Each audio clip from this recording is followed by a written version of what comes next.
Well, hello, my name's Guru, and I'm here today to talk about Mr. Pickles. I watched this show back in 2013 when it first came out, and I barely made it past the second episode. I could not deal with it, I could not watch it. It just did nothing for me at all. But I decided to give it a second chance, and when I saw it on Hulu, I was surprised. I did not know it lasted 4 seasons, lasting from 2013 to 2019. Late 2019 at that, November the 17th to be exact. And I was like, man, I can think of so many shows that in my opinion were good that did not last this long, but that's not what I'm here to talk about. I really don't like this show, I really don't. It's just, it does something to my brain where I either have like some type of hatred in my heart and soul, or I'm just so indifferent that I'm staring at the screen like some mindless zombie, just lost. Like brain was completely smoothed over, almost comatose, just in this strange state. If you don't know the premise of Mr. Pickles, basically you have the Goodman family, this old-fashioned family that live in a place called Old Town. You got the dad who works, you got the stay-at-home mom, cooking, cleaning, doing all that stuff. You got this kid, innocent kid, you got the grandpa, and you got the dog, the family dog. Except in this show, the family dog is a demonic entity who just spends his time doing the most evil and wacky and crazy things possible. And nobody really notices besides the people that end up being the dog's victims at some point when it viciously murders or tortures them or makes them a slave.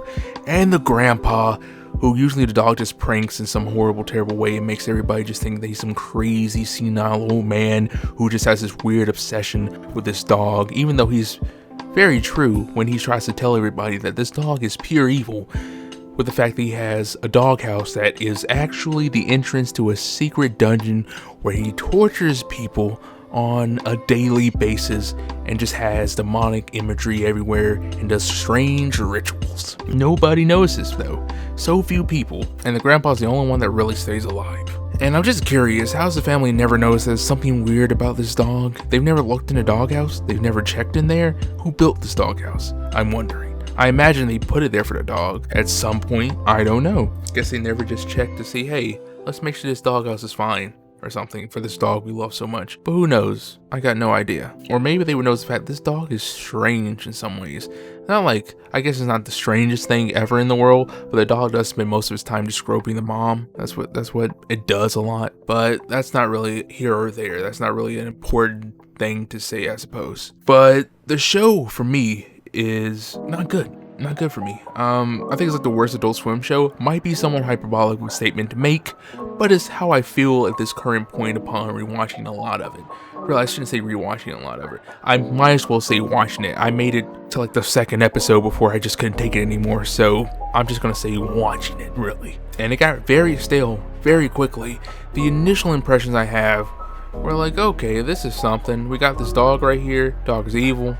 Dog murders people a lot and just does a bunch of horrible things. And just horrible things are happening all around this place. Everybody's just kind of crappy in terms of being a person besides like the kid, Tommy, who's just pure innocence. And it's the only person that Mr. Pickles probably like 100% cares about and wants to protect. But really, it didn't really hold me on that much because there is a story. There's a storyline. Things progress over time. There is a plot that is continuously progressing throughout the entirety of the series, but it was not enough to really keep me in. There may be some shock there for you and like gore and stuff, but I can think of better shows that have been on Adult Swim that do it better. One thing that comes to mind is Superjail. Horrible things happen in Superjail. Just murders and tortures and just all kinds of insane things. But particularly for me, that show is a lot more enjoyable of an experience, and I feel like Superjail is overall a lot funnier for me personally, but this isn't really me here to talk about Superjail. But I will say one last thing about it.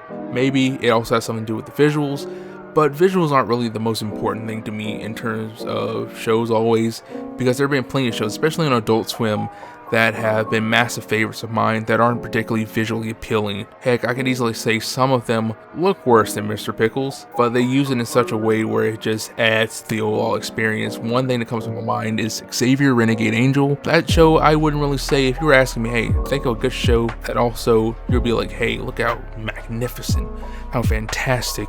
This thing deserves 42 awards right now for just the visuals alone. I wouldn't point towards that. I wouldn't point towards like Aqua Teen Hunger Force, even though those are two shows that I enjoy, especially Aqua Teen. Oh man, that's just something. Oof. That's something I spent a lot of my time watching growing up, but the visual style of Mr. Pickles just doesn't really do anything for me. It doesn't massively take away from the experience, but it doesn't add anything.